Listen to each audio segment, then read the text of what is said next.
यात्री ट्रेन यात्रा का समय कम करेगी, महत्वपूर्ण धार्मिक एवं पर्यटक केंद्रों तक पहुंचेगी। खूब तालियों સાથે આ ક્ષણને પણ આપણે વધાવીએ જ્યારે ગુજરાતને આ સુંદર મજાની ભેટ મળી છે। Car loaded goods train supply chain को बेहतर बनाएगी, लॉजिस्टिक्स एवं मैन्युफैक्चरिंग क्षेत्र में रोजगार बढ़ाएगी। बहुत बहुत धन्यवाद माननीय प्रधानमंत्री जी आपका। આજે જ્યારે માનનીય વડાપ્રધાન શ્રી આપણા અમદાવાદમાં પધાર્યા છે ત્યારે તેઓની સંકલ્પના છે સૌ કોઈ મેક ઇન ઇન્ડિયા અપનાવે, સ્વદેશીનું ગૌરવ વધારે। ચાલો આપણે સૌ અહીંથી એક સાથે તેઓને વચન આપીએ કે સ્વદેશી અપનાવીશું, મેક ઇન ઇન્ડિયાનો ઉપયોગ કરીશું। આપણે સૌ હાથ ઊંચા કરી અને ભારત માતાની જય બોલી આ સંકલ્પને મજબૂત કરીશું। एक साथे बोलिए भारत माता की। धन्यवाद माननीय प्रधानमंत्री जी, आपकी दूरदर्शिता, निष्ठा और जन कल्याण के प्रति आपकी प्रतिबद्धता आज पूरे गुजरात के लिए नए अवसरों के द्वार खोल रही है। ये सभी परियोजनाएं सिर्फ आंकड़े नहीं है बल्कि सुरक्षा, सुविधा, कनेक्टिविटी और सर्वांगीण विकास के एक नए अध्याय का प्रतीक है जिनका लाभ प्रत्यक्ष रूप से हर नागरिक को मिलेगा। तो आइए तालियों की गूंज और उत्साह के बीच हम विनम्रता पूर्वक आपसे अनुरोध करें कि आप इस ऐतिहासिक विकास यात्रा पर अपने उद्बोधन से हम सभी को मार्गदर्शित करें।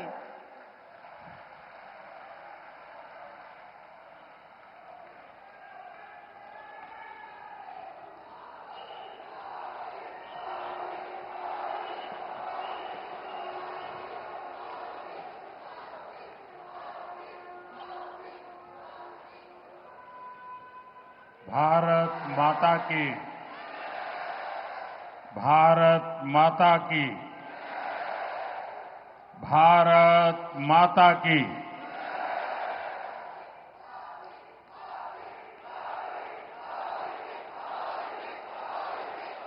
वट पड़ती જાય છે તમે।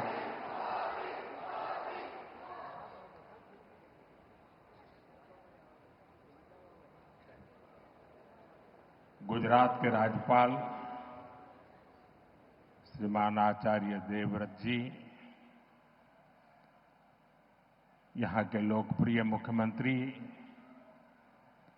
भूपेंद्र भाई पटेल, केंद्रीय मंत्रिमंडल में मेरे साथी सीआर पाटिल, गुजरात सरकार के सभी मंत्रीगण, अहमदाबाद की मेयर प्रतिभा जी, अन्य जनप्रतिनिधिगण અને અમદાવાદના મારા વાલા ભાઈઓ અને બહેનો,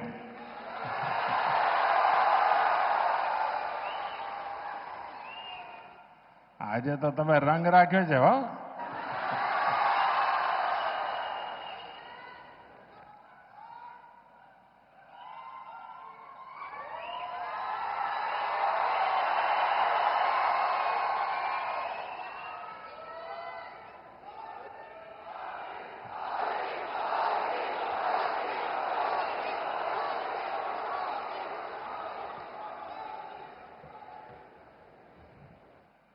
ઘણીવાર વિચાર આવે કે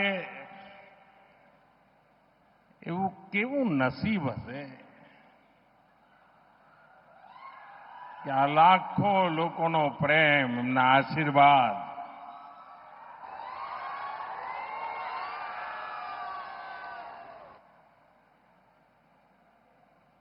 હું આપ સૌનો જેટલો આભાર માનું એટલો ઓછો છે।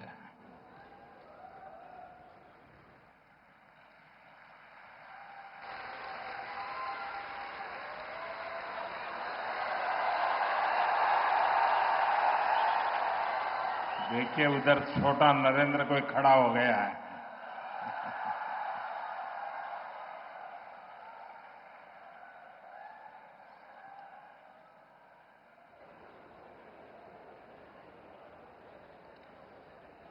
साथियों, इस समय देश भर में गणेश उत्सव का एक अद्भुत उत्साह है। गणपति बापा के आशीर्वाद से आज गुजरात के विकास से जुड़ी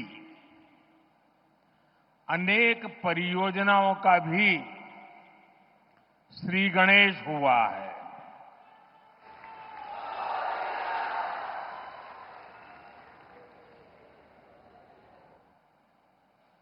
ये मेरा सौभाग्य है कि आज मुझे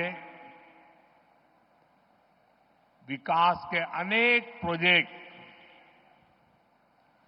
आप सभी जनता जनार्दन के चरणों में समर्पित करने का, आपको सौंपने का सौभाग्य मिला है। मैं इन विकास कार्यों के लिए आप सभी को बहुत बहुत बधाई देता हूं।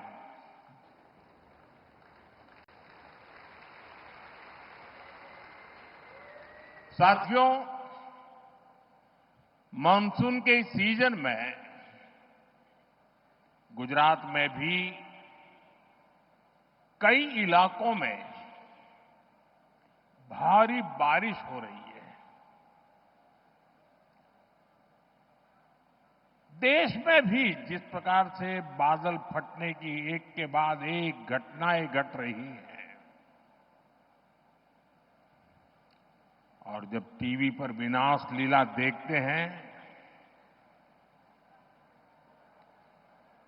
तो अपने आप को संभालना मुश्किल हो जाता है। मैं सभी प्रभावित परिवारों के प्रति मेरी संवेदना व्यक्त करता हूं। प्रकृति का ये प्रकोप पूरे मानव जात के लिए, पूरे विश्व के लिए, पूरे देश के लिए चुनौती बना हुआ है। केंद्र सरकार सभी राज्य सरकारों के साथ मिलकर राहत और बचाव के काम में जुटी हुई है। साथियों, गुजरात की ये धरती दो मोहन की धरती है।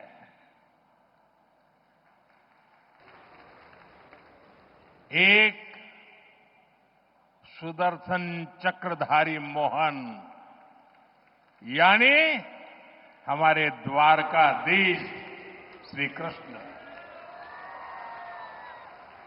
और दूसरे चरखाधारी मोहन यानी साबरमती के संत पूज्य बापू।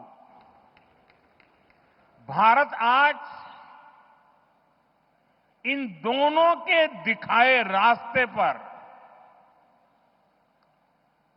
चलकर के निरंतर सशक्त होता जा रहा है।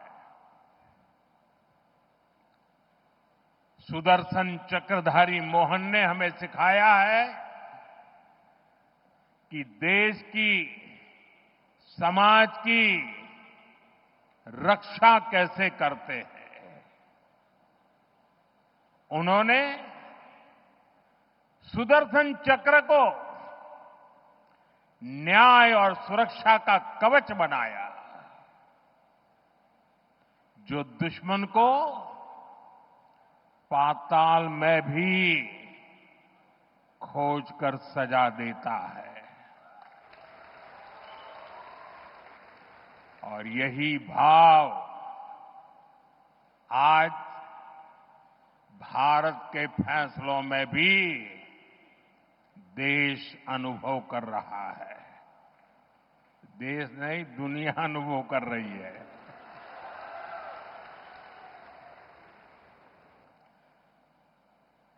આપણા ગુજરાતે તો અને અમદાવાદે બધા જૂના કેવા દિવસો જોયા છે, જ્યારે હુલ્લડબાજો, ચક્કા ચલાવનારાઓ પતંગમાં લડાઈ કરીને લોકોને ઢાળી દે, કર્ફ્યુમાં જીવન ગુજારવું પડે, વાર તહેવારે અમદાવાદની ધરતી રક્ત રંજીત થઈ જતી હતી. आतताइयों, ये हमारा खून बहाते थे और दिल्ली में बैठी कांग्रेस सरकार कुछ नहीं करती थी.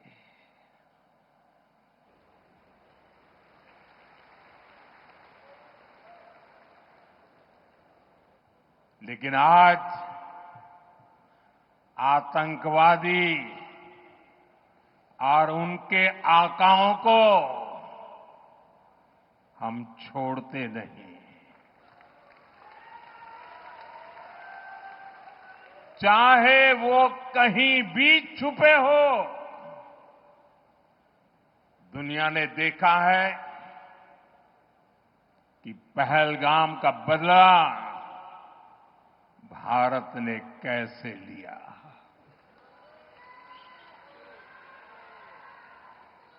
22 મિનિટમાં બધું સફા ચટ કરી નાખ્યું.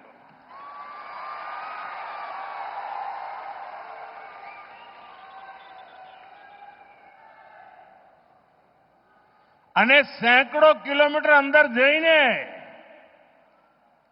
નક્કી કરેલા નિશાન પર જ વાર કરીને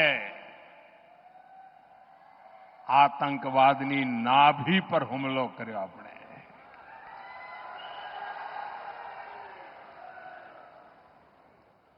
ऑपरेशन सिंदूर हमारी सेना के शौर्य और सुदर्शन चक्रधारी मोहन के भारत की इच्छा शक्ति का प्रतीक बन गया है. साथियों, चरखाधारी मोहन हमारे पूज्य बापू ने भारत की समृद्धि का रास्ता स्वदेशी में बताया था.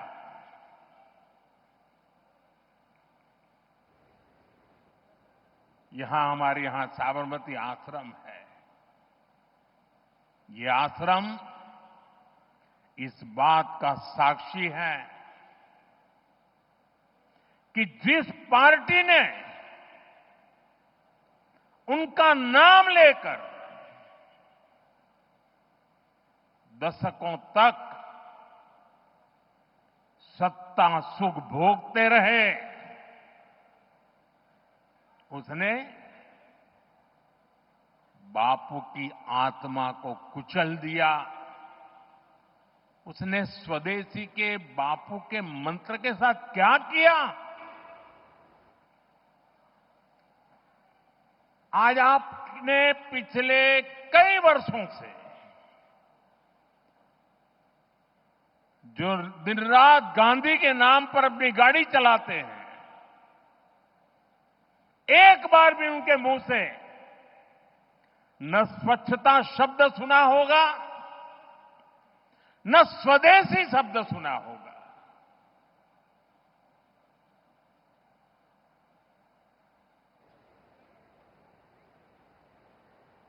ये देश समझ ही नहीं पा रहा है कि उनकी समझ को क्या हुआ है.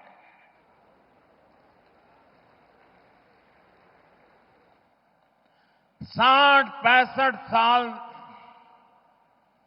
देश पर शासन करने वाली कांग्रेस ने भारत को दूसरे देशों पर निर्भर रखा ताकि वो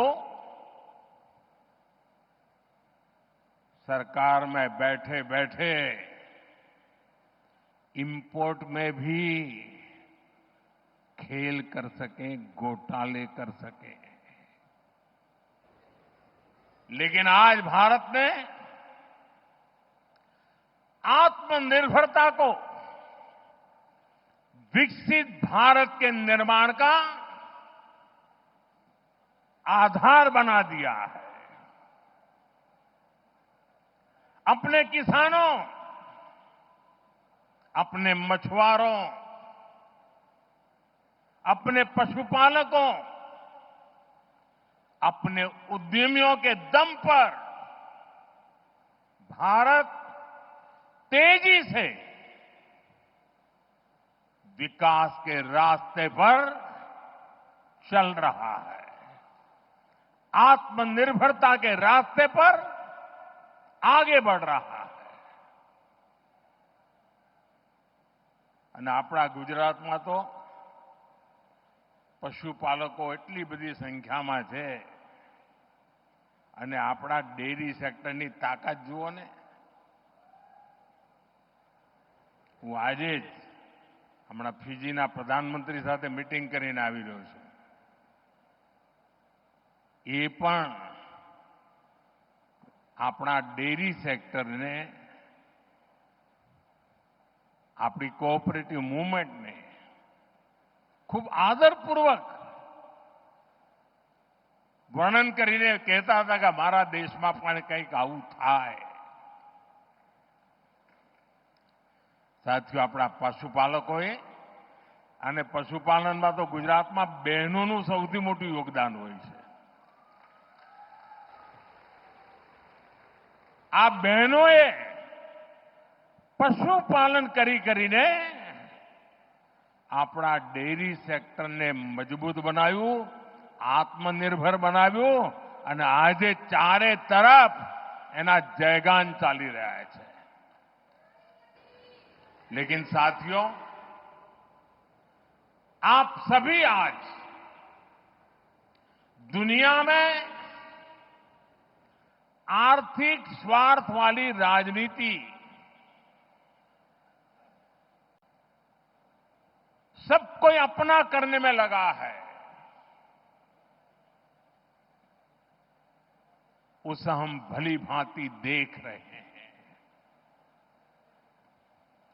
मैं अहमदाबाद की इस धरती से अपने लघु उद्यमियों से कहूंगा, मेरे छोटे छोटे दुकानदार भाई बहनों से कहूंगा, मेरे किसान भाइयों से कहूंगा, मेरे पशुपालक भाई बहन से कहूंगा, और मैं गांधी की धरती पे से बोल रहा हूं, मेरे देश के लघु उद्यमी हो, किसान हो, पशुपालक हो, हर किसी के लिए मैं आपको बार बार वादा करता हूं, मोदी के लिए आपके हित सर्वोपरि है।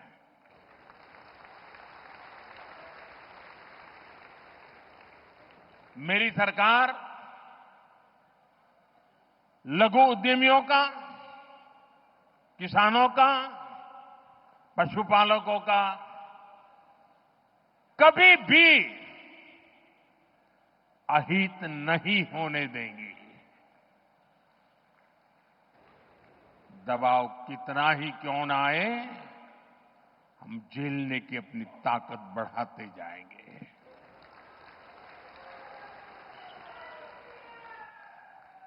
साथियों,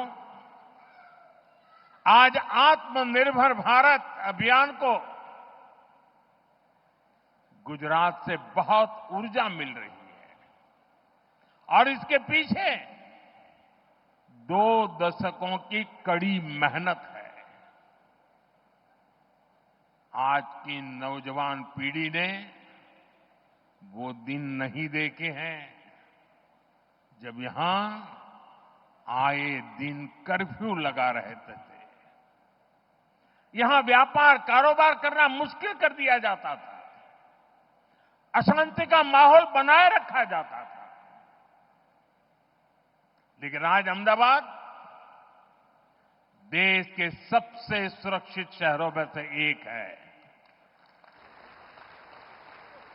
और ये आप सभी ने करके दिखाया है। साथियों, गुजरात में शांति और सुरक्षा का जो ये वातावरण बना है, इसके सुखद परिणाम हम चारों तरफ देख रहे हैं। आज हर प्रकार की इंडस्ट्री का विस्तार गुजरात की धरती पर हो रहा है। पूरा गुजरात ये देखकर गर्व करता है कि कैसे हमारा राज्य मैन्युफैक्चरिंग हब बन गया है। તમને ખબર હશે, તમારામાંથી જે વડીલ ભાઈ બહેનો હશે, જ્યારે ગુજરાતને અલગ થવાનું એક આંદોલન ચાલતું હતું, મહાગુજરાત આંદોલન, ત્યારે અનેક લોકો આપણને કહે કે તમારા ગુજરાત જુદું કરીને શું કરશો, ભૂખે મરશો, એવું કહે। તમારી પાસે છે શું? न कोई खनिज છે, न બારમાસી બહુ નદીઓ છે, 10 વર્ષમાં 7 વર્ષ દુકાળ પડે છે, ન ખાણ ખનીજ હોય, ન કોઈ એવા ઉદ્યોગ ધંધા હોય, ખેતી ના હોય, અને ઓછામાં પૂરું અહીંયા રણ હોય અને પેલી બાજુ પાકિસ્તાન હોય। કરશો શું એવું કહેતા। મીઠા સિવાય તમારી પાસે છે શું એવું કહેતા। મજાક ઉડાવતા। પરંતુ ગુજરાતને માથે જ્યારે જવાબદારી આવી કે હવે આપણે આપણા પગ ઉપર ઉભા રહેવાનું છે, આ ગુજરાતના લોકોએ પાછી પાની કરી નહીં। અને આજે તમારી પાસે શું છે કહેનારાઓને, અમારી પાસે ડાયમંડ નથી ભાઈ, એકે ડાયમંડની ખાણ નથી, પણ દુનિયામાં 10માંથી 9 ડાયમંડ મારી ગુજરાતની ધરતી પરથી આગળ વધતા હોય છે।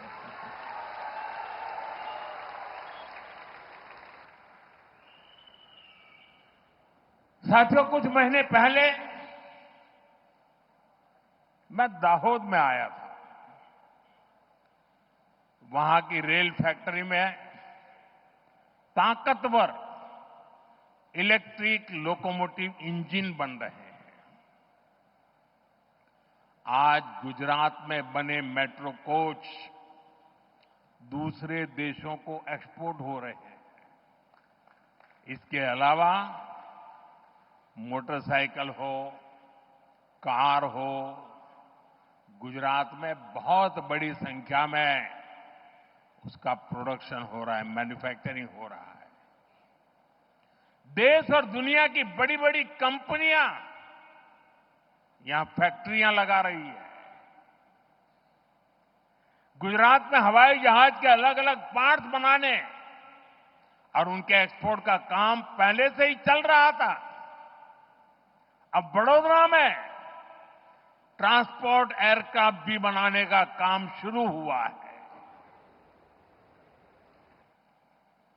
આપણા ગુજરાતમાં વિમાન બને એટલે આનંદ થાય કે ના થાય।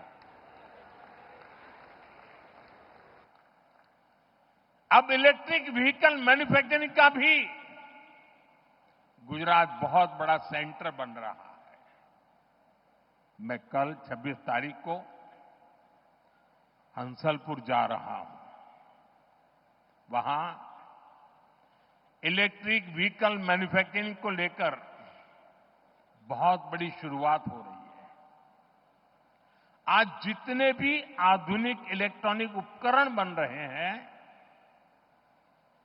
वो सेमीकंडक्टर के बिना नहीं बन सकते। गुजरात अब सेमीकंडक्टर सेक्टर में भी बड़ा नाम करने जा रहा है। टेक्सटाइल हो, जेम्स एंड ज्वेलरी हो, गुजरात की पहचान बन चुकी है। दवाएं हो, वैक्सीन हो, ऐसे फार्मा उत्पादन के मामले में भी देश का करीब करीब 1/3 एक्सपोर्ट गुजरात से होता है।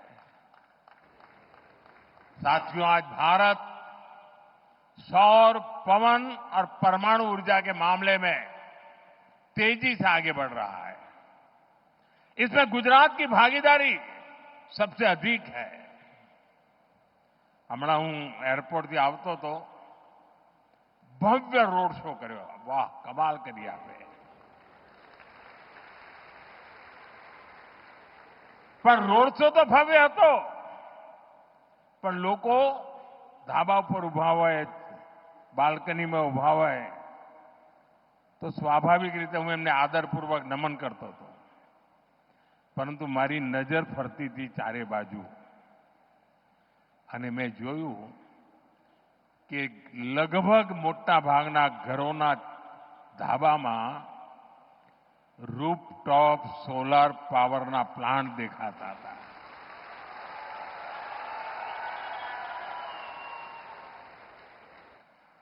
गुजरात ग्रीन एनर्जी और पेट्रोकेमिकल्स का भी एक बड़ा केंद्र बनता जा रहा है. गुजरात देश की पेट्रोकेमिकल जरूरतों को पूरा करने में भी बड़ी भूमिका निभा रहा है. जो हमारा प्लास्टिक उद्योग है, सिंथेटिक फाइबर है, फर्टिलाइजर है, दवाएं हैं, पेंट इंडस्ट्री है, कॉस्मेटिक्स है, इनका सबसे बड़ा आधार पेट्रोकेमिकल सेक्टर ही है. गुजरात में पुराने उद्योगों का विस्तार हो रहा है. મને યાદ છે, આપણે ઘણીવાર માથે હાથ મૂકીને રડતા જ રહેતા હતા. આજથી 30 વર્ષ પહેલાના જે લોકો દિવસો યાદ કરે, શેના રોદડા રોતા હતા? મિલો બંધ થઈ ગઈ, મિલો બંધ થઈ ગઈ, મિલો બંધ થઈ ગઈ. એ તમે રોજ એ જ ચાલતું હોય, અને કોઈ પણ નેતા આવેલા છાપાવાળા આપણે એ જ પૂછે, બોલો મિલો બંધ થઈ ગઈ, શું કરશો? રાત તો કોંગ્રેસનું હતું, પણ એક જ વિષય. આજે ગુજરાત ये भूंगळा भले બંધ થયા, પણ ઠેર ઠેર એને વિકાસના વાવટા ફરકાવી દીધા છે.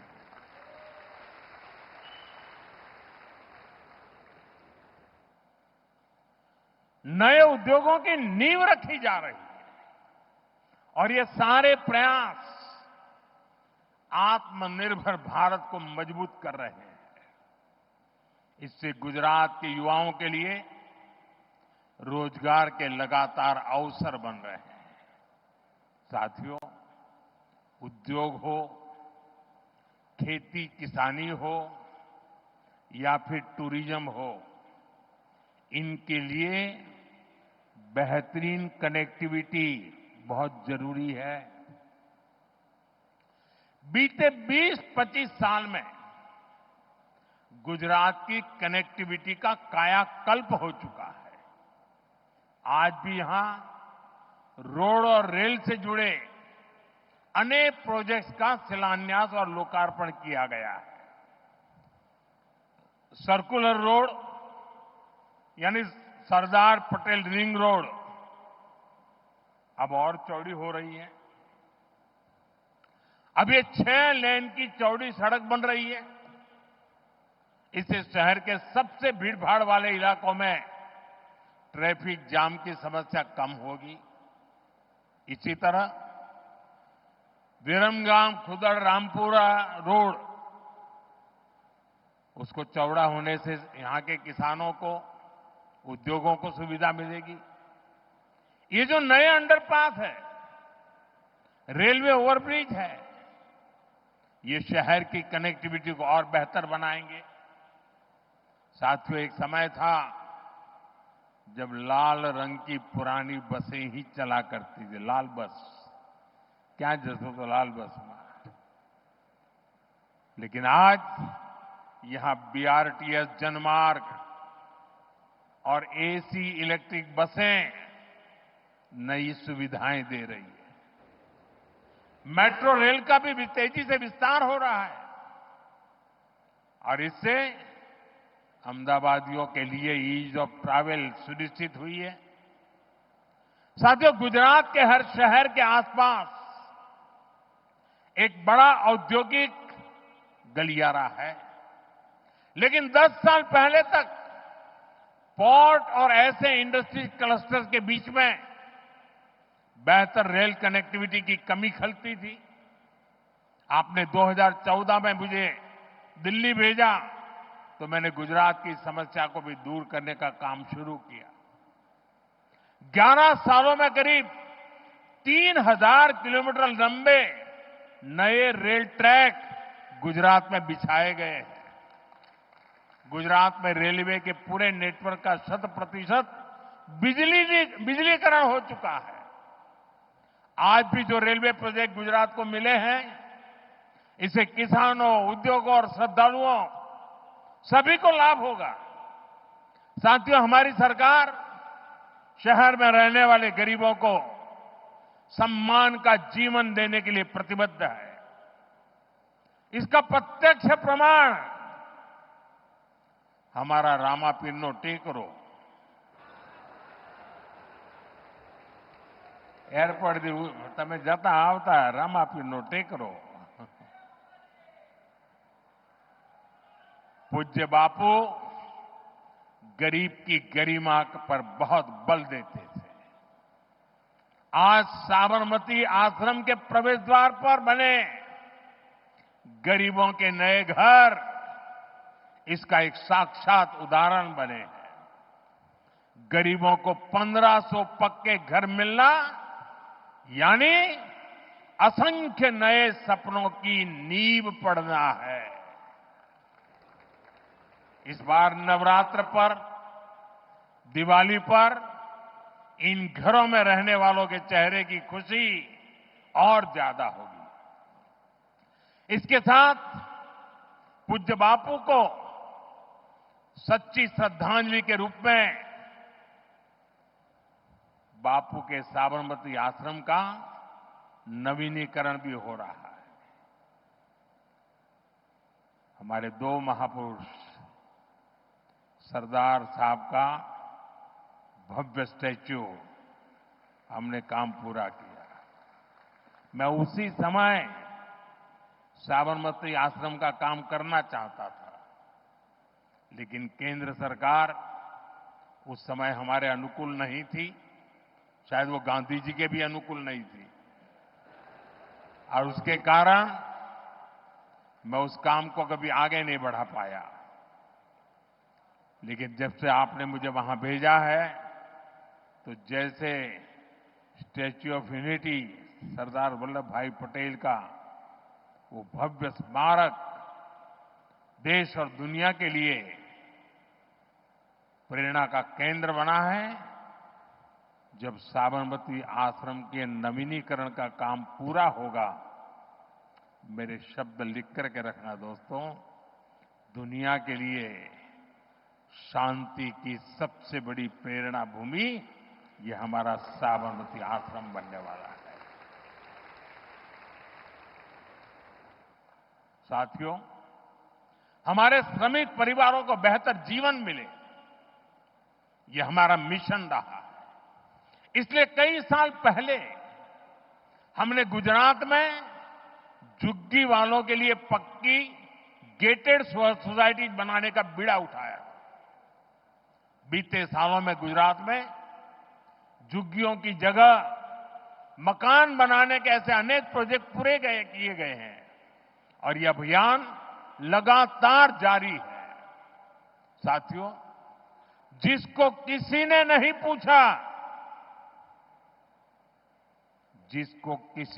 पूछा, मोदी उसको पूजता है।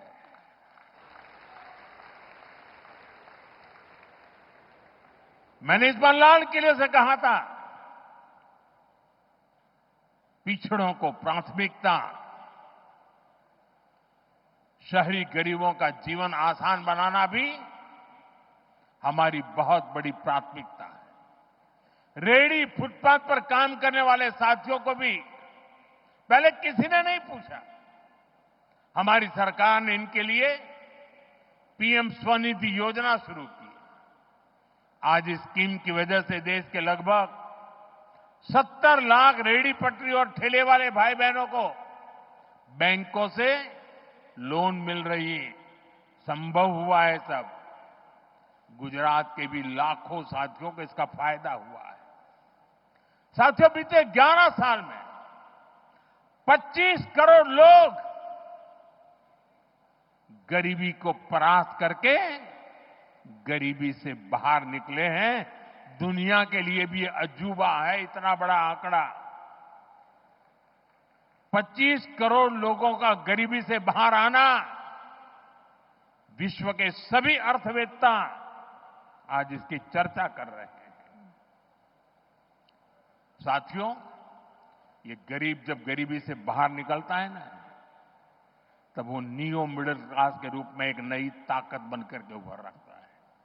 आज ये नियो मिडिल क्लास और हमारा पुराना मिडिल क्लास दोनों देश की एक बहुत बड़ी ताकत बनते जा रहे हैं।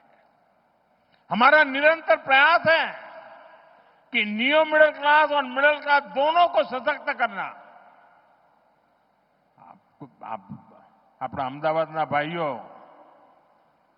એમના માટે તો ખુશી ખબર જ હોય જે દિવસે બજેટમાં 12 લાખ રૂપિયાની આવક ઉપર ઇન્કમ ટેક્સ માફ કરી દીધું ને, તો વિપક્ષવાળાને સમજણ નહોતી પડી આ કેવી રીતે થાય। અને સાથીઓ, તૈયારી કરો હવે। અમારી સરકાર જીએસટીમાં પણ રિફોર્મ કરી રહી છે અને આ દિવાળી પહેલા મોટી ભેટ સોગાત તમારા માટે તૈયાર થઈ રહી છે। और जीएसटी रिफॉर्म के कारण हमारे लघु उद्यमियों को मदद मिलेगी और बहुत सी चीजों पर टैक्स भी कम हो जाएगा। इस बार की दिवाली पर व्यापारी वर्ग हो या फिर हमारे बाकी परिवारजन, सबको खुशियों का डबल बोनस मिलने वाला है। साथियों, अभी मैं पीएम सूर्यघर की बात कर रहा था। अब पीएम सूर्यघर मुफ्त बिजली योजना से हम बिजली बिल जीरो कर रहे हैं। गुजरात में अभी तक इस स्कीम से करीब 6 लाख परिवार जुड़ चुके हैं। इन परिवारों को सरकार की तरफ से अकेले गुजरात में ही 3,000 करोड़ रुपए से अधिक दिए गए हैं। इससे अब उनको हर महीने बिजली बिल में बड़ी बचत हो रही है। साथियों, अहमदाबाद शहर आज सपनों और संकल्पों का शहर बन रहा है। लेकिन एक समय था जब लोग अहमदाबाद को गर्दाबाद कहकर मजाक उड़ाते थे। चारों तरफ उड़ती धूल, मिट्टी, कूड़े कचरे के ढेर, यही शहर का दुर्भाग्य बन गया था। मुझे खुशी है कि आज स्वच्छता के मामले में अहमदाबाद देश में नाम कमा रहा है। ये हर अहमदाबादी के सहयोग से संभव हो पाया है। लेकिन साथियों, ये स्वच्छता, આ સ્વચ્છતાનું અભિયાન એક દિવસનું નથી। એ પેઢી દર પેઢી રોજે રોજ કરવાનું કામ છે। સ્વચ્છતા એ સ્વભાવ બનાવીએ તો જ ધાર્યું પરિણામ મેળવી શકીએ। साथियों, આપણી આ સાબરમતી નદી કેવા हाल था। एक सूखा नाला हुआ करता था, सर्कस होते थे उसमें, बच्चे क्रिकेट खेलते थे। अहमदाबाद के लोगों ने संकल्प लिया कि स्थिति को बदलेंगे। अब यहां की साबरमती रिवर फ्रंट इस शहर का गौरव बढ़ा रहा है। साथियों, कांकरिया झील का पानी भी खरपतवार की वजह से हरा और बदबूदार रहता था। आसपास टहलना भी मुश्किल होता था और असामाजिक तत्वों के लिए पसंदीदा जगह तो हुई करती थी। वहां से कोई निकलने की हिम्मत नहीं करता था। आज ये घूमने फिरने की सबसे बेहतरीन जगह बन चुकी है। तालाब में बोटिंग हो या किड सिटी में बच्चों के लिए मस्ती और ज्ञान का संगम, ये सब अहमदाबाद की बदलती तस्वीर है। કાંકરિયા કાર્નિવલ હવે તો અમદાવાદનું મોટું ઘરેણું બની ગયું છે। એણે અમદાવાદની નવી પહેચાન ઊભી કરી દીધી છે। साथियों, अहमदाबाद आज टूरिज्म का एक आकर्षक केंद्र बनकर उभरा है। Ahmedabad UNESCO world heritage city है। पुराने दरवाजे हो, साबरमती आश्रम हो या यहां की धरोहरें, आज हमारे शहर पूरी दुनिया के मानचित्र पर चमक रहा है। अब टूरिज्म के नए और आधुनिक तौर तरीकों का भी यहां तेजी से विकास हो रहा है। અને આપણે જ્યારે ટુરિઝમની વાત કરીએ ને ત્યારે ગુજરાત તો દસાડા દફતરમાં એનું નામ જ નહોતું। ટુરિઝમની વાત આવે એટલે ગુજરાતના લોકો કહે ચાલો જરા આબુ જઈએ, અને દક્ષિણ ગુજરાતવાળા દીવ દમણ જાય। આ બે છેડે આપણી દુનિયા હતી। અને ધાર્મિક રીતે જો જણારા લોકો હોય તો સોમનાથ જાય, દ્વારકા જાય કે અંબાજી જાય, 4-5 કાંઈ ન મળે। આજે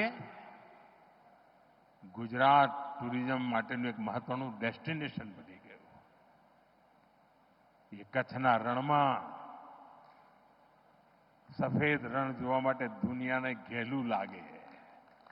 સ્ટેચ્યુ ઓફ યુનિટી જોવાનું મન થાય। બેટ દ્વારકાનો બ્રિજ જોવા લોકો આવે, ગાડીમાં ઉતરીને પેદલ ચાલે। એકવાર નિર્ણય કરીએ ને દોસ્તો, પરિણામ આવીને રહેતું હોય છે। आज अहमदाबाद कंसर्ट इकोनॉमी का बड़ा केंद्र बन रहा है। कुछ महीने पहले जो कोल्ड प्ले कॉन्सर्ट यहां हुआ, उसकी चर्चा पूरे विश्व में हुई है। 1 लाख की सीटिंग कैपेसिटी के साथ अहमदाबाद का स्टेडियम भी सबके आकर्षण का केंद्र है। ये दिखाता है कि अहमदाबाद बड़े बड़े कॉन्सर्ट्स भी करा सकता है और बड़े बड़े स्पोर्ट्स इवेंट्स के लिए भी तैयार है। साथियों, शुरुआत में मैंने आपसे त्योहारों का जिक्र किया था। ये त्योहारों का मौसम है। अब नवरात्रि, विजयादशमी, धनतेरस, दीपावली, ये सभी त्योहार आ रहे हैं। ये हमारी संस्कृति के उत्सव तो है ही, ये आत्मनिर्भरता के भी उत्सव होने चाहिए। और इसलिए मैं आपसे एक बार फिर अपना आग्रह दोहराना चाहता हूं और आज पूज्य बापू की धरती से देशवासियों से भी मैं बार बार आग्रह कर रहा हूं, हमें जीवन के अंदर एक मंत्र बनाना है। हम जो भी खरीदेंगे वो मेड इन इंडिया होगा, स्वदेशी होगा। घर की साज सज्जा के लिए जो भी सामान हो, मेड इन इंडिया हो। यार दोस्तों को गिफ्ट के लिए कुछ देना है, उपहार वही जो भारत में बना हो, भारत के लोगों द्वारा बनाया गया हो। और मैं विशेष रूप से दुकानदार भाई बहनों को कहना चाहता हूं, व्यापारियों से कहना चाहता हूं, इस देश को आगे बढ़ाने में आप बहुत बड़ा योगदान कर सकते हैं। आप तय कर लीजिए, विदेशी माल नहीं बेचेंगे और बड़े गर्व के साथ बोर्ड लगाइए कि मेरे यहां स्वदेशी बिकता है। हमारे इन छोटे छोटे प्रयासों से ये उत्सव भारत की समृद्धि के महोत्सव बनेंगे। साथियों, घनी बार શરૂઆતમાં લોકોને નિરાશા જોઈ બહુ હોય એટલે મને યાદ છે જ્યારે મેં પહેલી વાર રિવરફ્રન્ટની વાત મૂકેલી તો બધા લોકોએ મજાક માંડેલી, રિવરફ્રન્ટ થઈ ગયો કે ના થઈ ગયો, થઈ ગયો કે ના થઈ ગયો। સ્ટેચ્યુ ઓફ યુનિટી માટે મેં અહીંયા એક પ્રેસ કોન્ફરન્સ કરેલી તો બધાએ મારા બાલ નોચી લીધેલા।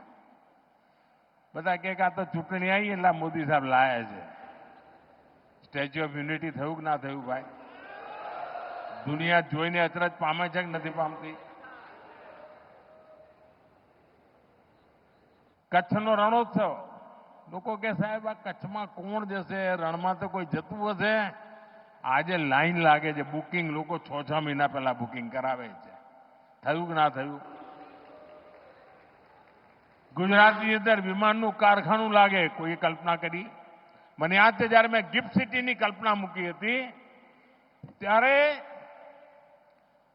લગભગ બધાએ એને મજાક માની લીધી હતી। આવું બધું ક્યાંથી હોય, આવી બધા આવા બિલ્ડિંગો ક્યાંથી હોય ને આવું બધું શું હોય અહીંયા? આજે ગિફ્ટ સિટી દેશની સૌથી મોટી ગૌરવ ગાથા લખી રહ્યું છે। અને આ બધી બાબતો હું તમને એટલા માટે યાદ કરાવું છું, તમે બારીકીથી જોશો આ દેશના સામર્થ્યની જો તમે પૂજા કરો તો તમારા સંકલ્પને દેશવાસીઓ ક્યારે નિષ્ફળ નથી જવા દેતા। દેશવાસીઓ લોહી પાણી એક કરી દેતા હોય છે। આટલા બધા આતંકવાદી હુમલા થયા, દુશ્મનોને કંઈ નહીં થાય એવું માનતા હતા, સર્જિકલ સ્ટ્રાઇક કરી એમના લોન્ચિંગ પેડ ઉડાડી દીધા, એર સ્ટ્રાઇક કરી એમના ટ્રેનિંગ સેન્ટર ઉડાડી દીધા, ઓપરેશન સિંદૂર કર્યું, એમની નાભી પર જઈને વાર કર્યો।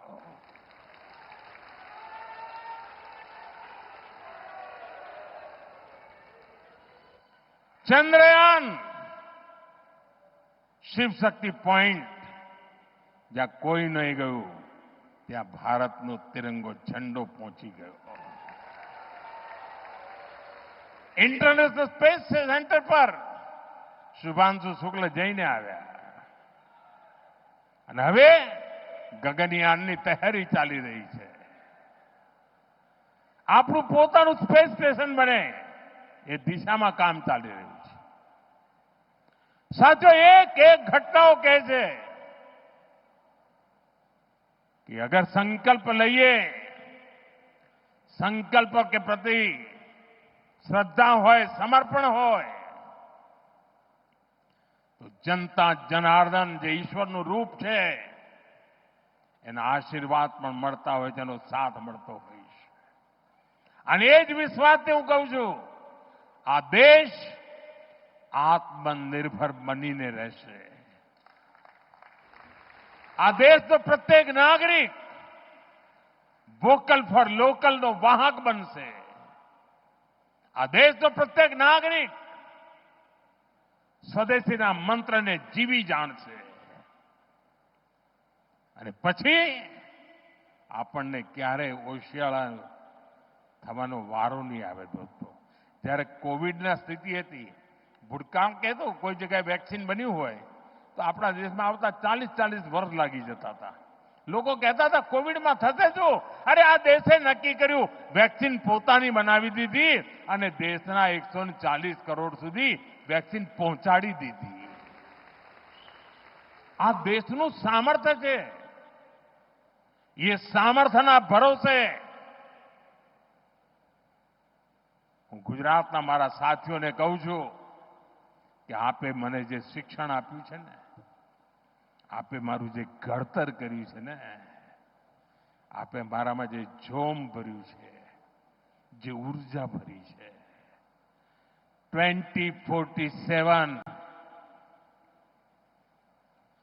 દેશ જ્યારે આઝાદીના 100 વર્ષ મનાવતો હશે, આ દેશ વિકસિત ભારત બનીને રહ્યો હશે.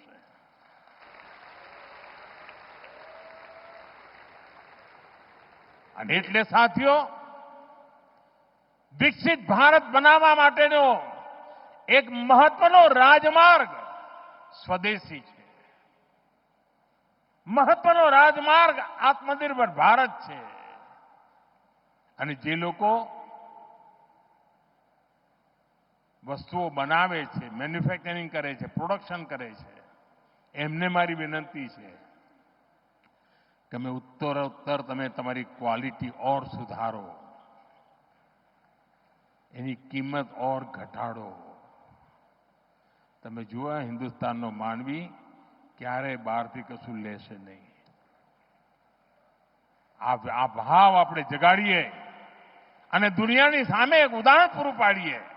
અને વિશ્વના અનેક દેશો છે સાથીઓ કે જ્યારે સંકટો આવે ત્યારે પોતાની જાતને છાતી કાઢીને ઉભા થઈ જાય ને, પરિણામ લાવીને દેતા હોય છે. આપણે માટે અવસર આવ્યો છે.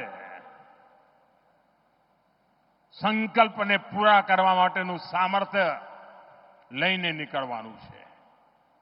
અને મને પૂરો વિશ્વાસ છે, ગુજરાતે જેમ મને હંમેશા સાથ આપ્યો છે, દેશ પણ મને સાથ આપશે અને દેશ વિકસિત ભારત બનીને રહેશે. આપ સૌને વિકાસની અનમોલ સોગાદો માટે ખૂબ ખૂબ શુભકામનાઓ. ગુજરાત ખૂબ પ્રગતિ કરે, નવા નવા શિખરો સર કરે અને ગુજરાતીઓની તાકાત છે કરીને રહેશે. આપ સૌનો ખૂબ ખૂબ આભાર.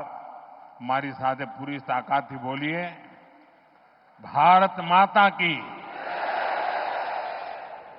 ભારત માતા કી,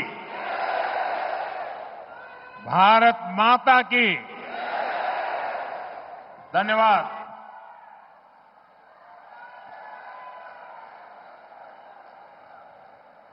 માનનીય વડાપ્રધાન શ્રી, આપના પ્રોત્સાહન સભર સંબોધન માટે આપનો ખૂબ ખૂબ આભાર. આજે આપે ગુજરાતની જનતાની વચ્ચે પધારીને અમારા માટે વિકાસલક્ષી, મહત્વપૂર્ણ અને અમૂલ્ય ભેટ આપી છે. આપની પ્રતિબદ્ધતા અને દેશની સેવા માટેનો દ્રઢ સંકલ્પ અમને હંમેશા પ્રેરણા આપતો રહેશે. આ વિશેષ અવસરે આપની ઉપસ્થિતિ, માર્ગદર્શન અને વિકાસ માટેની આપની દ્રષ્ટિ